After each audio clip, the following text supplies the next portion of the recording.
How about throwing a little witchcraft into your Thanksgiving dinner? Hi, I'm G with aromaG's Botanica, and today we're going to talk about what are different types of magical spells or elements that you can include in Thanksgiving to make everyone behave themselves, be a little bit nicer, not start those political arguments, all the stuff. You know what I'm talking about.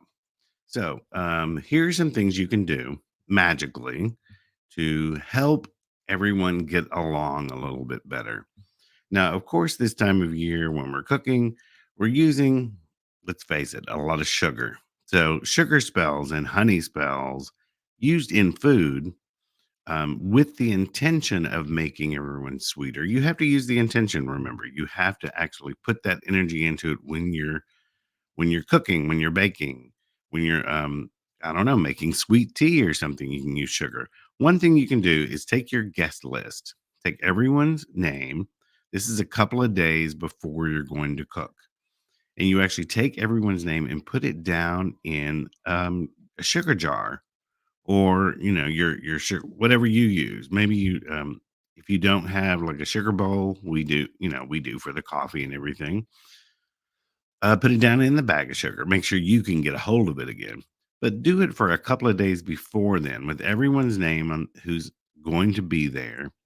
And then you're going to take that out and set it aside. You can actually burn a nice white candle beside it while you're cooking and take that sugar where everyone's name was in it and use it to cook with.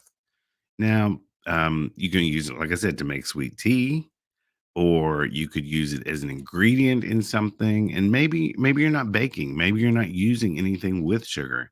You can use just a pinch of it in something that maybe doesn't call for sugar. Tiny bit. All you're doing is getting that intention in there. Something else you can do is while you're baking, draw words or sigils into like a batter. Like, let's say you're making cornbread. Um, when you're stirring it up, actually begin to write the people's names in it with a spoon or a fork or whatever, and put in things. You will be nice, you will behave yourself, you will not start any arguments, everyone will get along.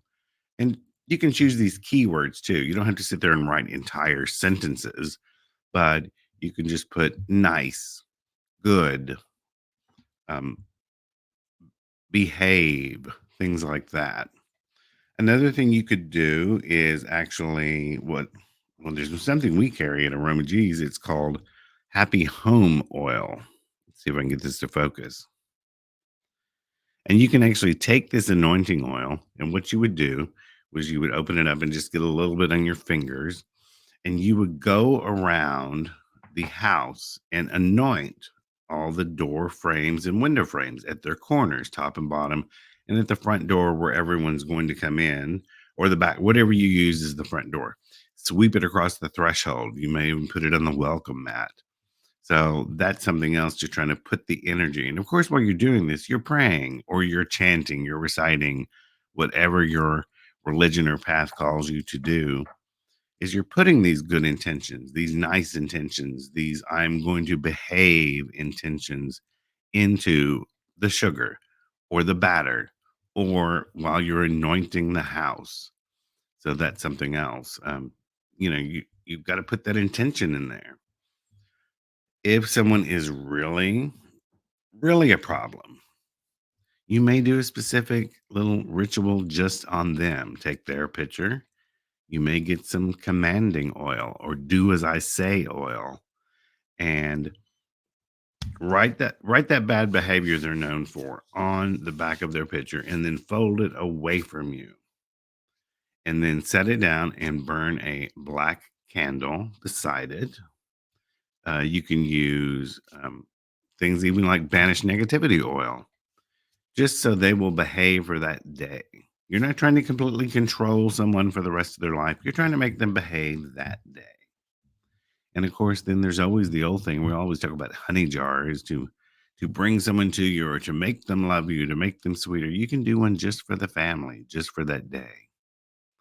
Just that everyone will get along. It could even be a tiny little thing that you can might a tiny little jar or a little bottle with honey or sugar in it with your intentions that you're going to make everyone be nice. Be nice to each other and sort of hide it in something like the centerpiece. Maybe you have a floral centerpiece you're going to put on the table. Kind of tuck it in there and hide it. So, those are just some of the ways that you can magically try to make everyone just a little bit nicer at the dinner table. And this has been G with aromaG's Botanica. I hope you've enjoyed this video. If you do, like and subscribe to our channel. And hopefully, you will have a peaceful and I don't want to say uneventful, but a happier Thanksgiving without all the normal arguments that usually surface from one person or the other. Happy Thanksgiving.